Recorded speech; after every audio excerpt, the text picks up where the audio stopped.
Hey guys, this is Chris from Contempo Themes, and in this quick video, I'm going to show you how to set up webhooks for Zapier so you can easily send any of the contact forms in Real Estate 7 to your CRM, to a Google spreadsheet, pretty much anything you like. So we're going to go ahead and start out here. We have the single listing, and down at the bottom, you have the request more information. And normally this will just send an email to the agent that's assigned to the listing. But with webhooks, you can take this form, instead of emailing it, send it to your CRM, route it however you'd like, and be more productive. Okay, so let's get into it. Go to the dashboard of the site, and we're going to go to Real Estate 7 options, and you'll see Zapier here. Now this is where you're going to enable it, so enable webhooks. We're going to say yes. And webhook URL, and then we have everything on by default. So the listing single form, agent contact form, this is on the single agent page, profile page, or the agent's list.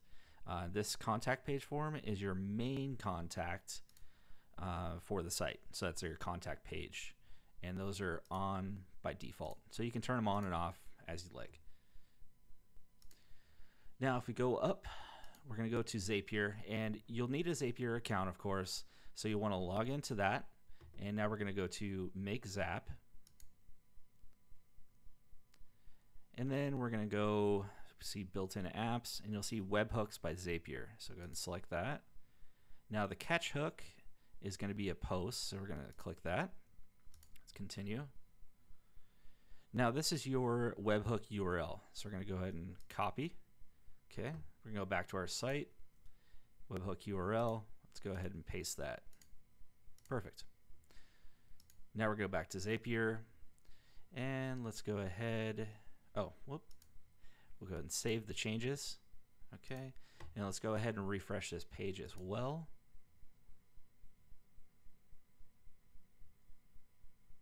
And that'll make sure that we reload with the option to send to Zapier that we just set in our options.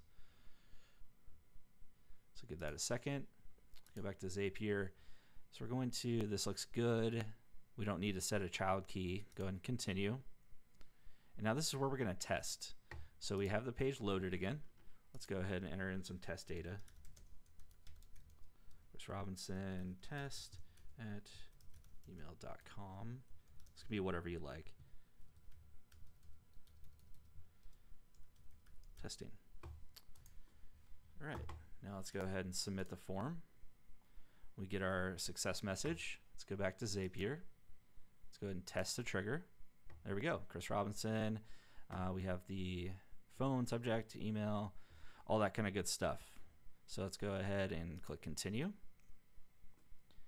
Now this is where we're going to choose the app or event that we want to take place when somebody submits that form.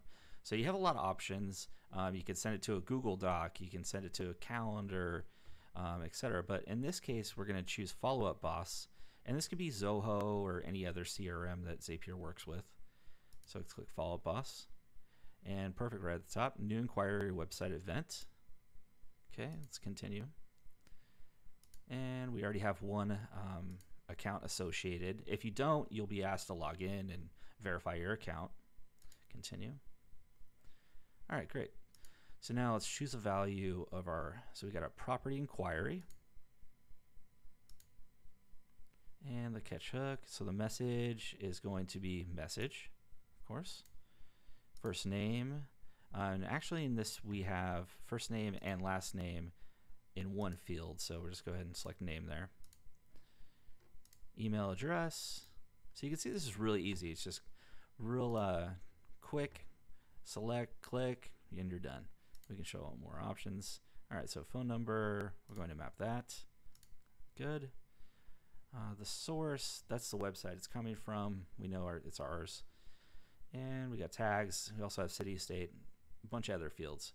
Now custom fields, we're going to go ahead and add one here.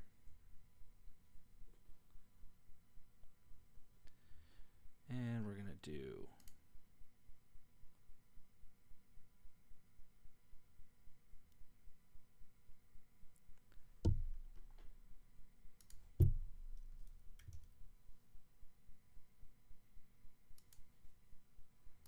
Okay, let's just leave that blank for now.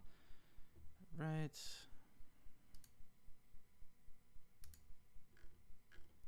Now, once we're all done, we'll go ahead and click continue. And we can go ahead and send the test event to follow-up boss, which will then create the lead or contact, within the CRM. This is the same thing with Zoho, HubSpot, et cetera, et cetera. We're going to skip that test. We're done editing. All right, now let's turn it on.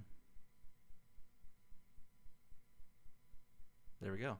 Now our Zap has been created, it's been enabled, and you're all set. Thanks so much.